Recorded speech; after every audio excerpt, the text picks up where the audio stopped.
কারিমস, এটা চিনার পার্কের একদম মুখে। আমরা এর ভেতরেই ছিলাম, দোতলায়। কাবাবস, কারি এবং বিরিয়ানির জন্য বিখ্যাত। আমরা বিরিয়ানি পার্সেল করে নিয়েছি, বিরিয়ানি খেতে পারিনি, পরে খাবো ওটা।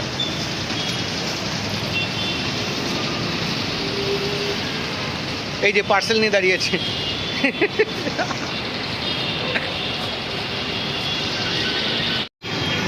ছেলেও এসেছিলো কারিমসে খেতে। আমরা এখন বাইরে ভিডিও করছি।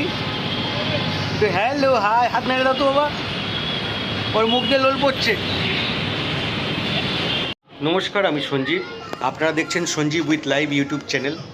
আজকের ভিডিও আমি কোনো ফুড ব্লগিং করব না, কয়েকটা কথা বলবো। আমি রয়েছি কারিমসে, চিনার পার্কের যে কারিমস, সেই কারিমসে। সে কারিমসে কেন খাবো বলে এসেছি, পরিবার সহ খেতে এসেছি, কিন্তু তার মধ্যে মনে হলো কিছু বলা দরকার। কেন বলা দরকার? বাংলায় যা ফুড ব্লগিং চলছে তাতে কিছু না বললে গা রি করছে। আমরা তো সকলেই বিরিয়ানি খাই এবং বিরিয়ানি খেতে ভালোবাসি, তাই তো? তা কলকাতায় কে বিরিয়ানি খাওয়া শেখালো? বিরিয়ানি খাওয়া কলকাতাকে যারা শিখিয়েছেন তিনি হলেন নবাব ওয়াজেদ আলী শাহ। কে এই নবাব ওয়াজেদ আলী শাহ? নবাব ওয়াজেদ আলী শাহ হলেন সেই ব্যক্তি যিনি কিনা লখনৌয়ের সম্রাট ছিলেন।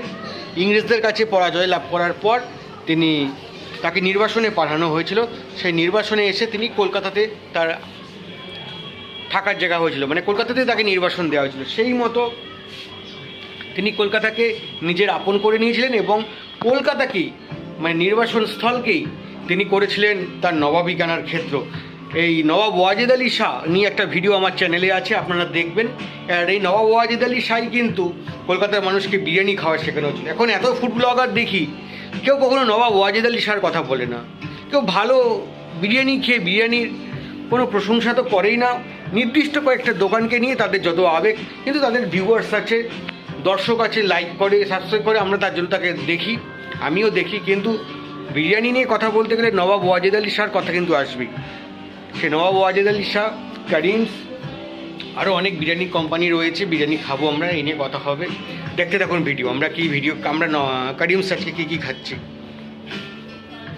হালকা মিউজিক চলছে, বেশ ভালোই লাগছে। বউ অলরেডি বসে গেছে, কি অর্ডার দিয়েছে আমি কিছু জানি না। আর বউয়ের উল্টো দিকে ছেলে এসছে অলরেডি, হাতে চামচ নিয়ে রয়েছে। ও বাবা, খুব আনন্দ ছেলের। এই হচ্ছে মেনু কার্ড কারিমসের। সমস্ত প্লেটে কারিমস উল্লেখ করাই রয়েছে। আর তবে আমি কারিমসের খাবার দিল্লিতে খেয়েছিলাম, এই বউ ছেলেকে নিয়ে, এই কলকাতা শহরে প্রথম।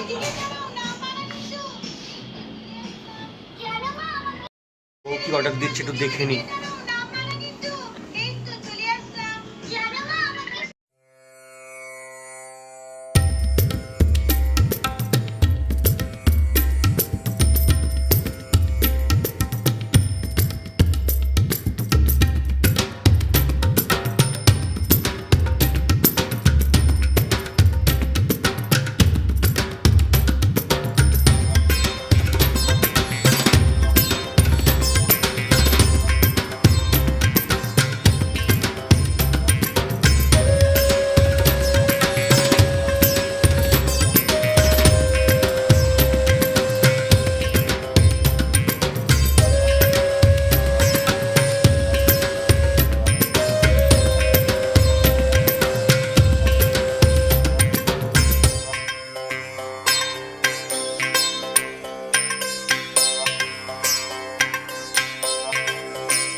দেখছেন Sanjib with live YouTube channel.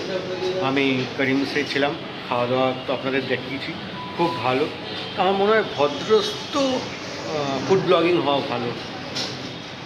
ফালতু কথা বাদ দিয়ে শিখুন, আগে ভালো লাগবে। সবাই আসুন করিমসে। খাওয়া দাওয়ারের মান খুব ভালো, স্টাফদের কথাবার্তা ব্যবহার খুব ভালো। দেখা হবে নতুন ভিডিওতে।